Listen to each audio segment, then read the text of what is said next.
Victoria's business. Thank you, Chris. Look forward to that later.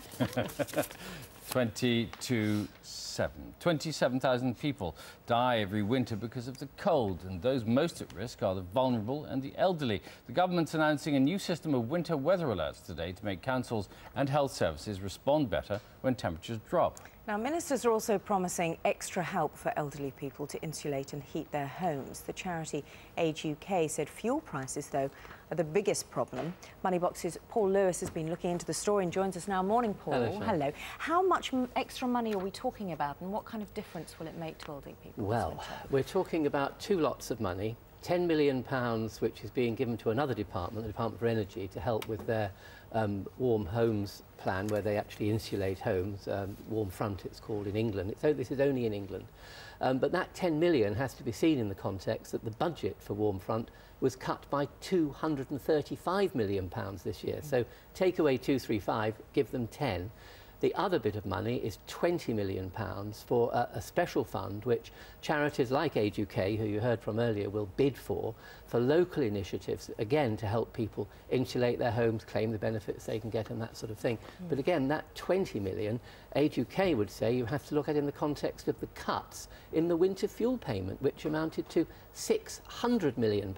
So again, 600 million off, 20 million back. So it's a bit of extra money, and you know, I'm not trying to be negative about it, but it has to be seen in the context of what's already happened. Yeah, because the amount of winter fuel payment people get has gone down fairly significantly. Energy prices, yes, on the other hand, have gone up. That's right. I mean, the government would say it was artificially high for 3 years, and they've brought it back to where it should be, the winter fuel payment. But it's still 50 quid off if you're over state pension age, and 100 quid off if you're over 80. So it'll feel like a cut, whatever the government says.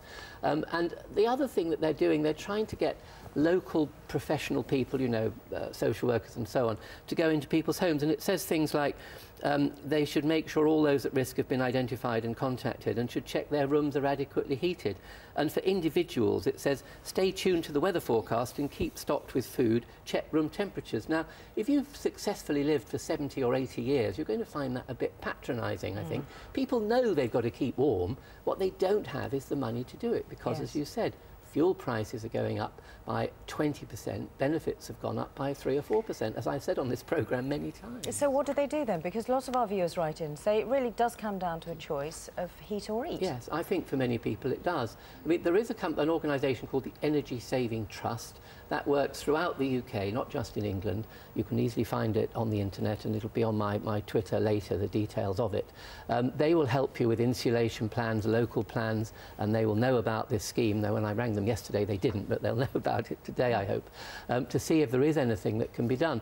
But even if you live in a warm, well-insulated home, keeping it warm is going to be difficult this winter. The only thing that we've got on the plus side, I think, is the weather. I mean, you can see the picture of snow behind us from last winter. So far, it's been a very mild winter, and I hope that that will carry on, because that will save lives. Well, the other player here, of course, or other players, are the utility companies, and already we're getting some emails in on this. Pete saying it's insanely ridiculous that elderly people die as utility firms make huge profits. Well, they do make profits, but they are there to make a profit. And yes, they've put prices up, and we can argue about how far they've gone up and whether they should have gone up that far. There is this scheme, this £120 warm home discount for some of the very poorest, especially pensioners this year. But yes, people do blame utility companies, and there are lots of other policies one could adopt, but at the moment they are allowed to charge the market price to everybody, and that's what they do. And I think that that's what they'll carry on doing.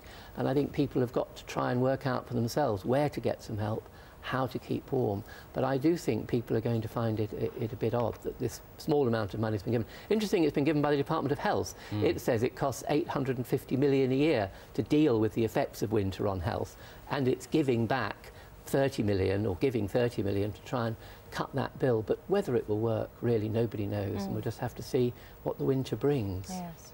But I do urge everybody to try and keep warm, of course.